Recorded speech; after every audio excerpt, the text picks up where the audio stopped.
දවසේ අප දෙනා අදවාගේම හමු විය යුතුයේ අද දවසේ මවිතගෙනා ඊරහිටත් ගෙන ආයුතුයේ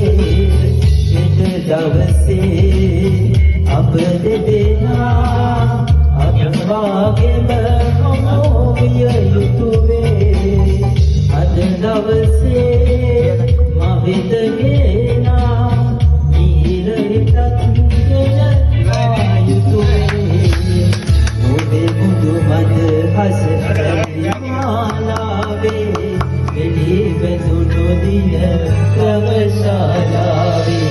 තුන් සිතක මන නොසිතෝ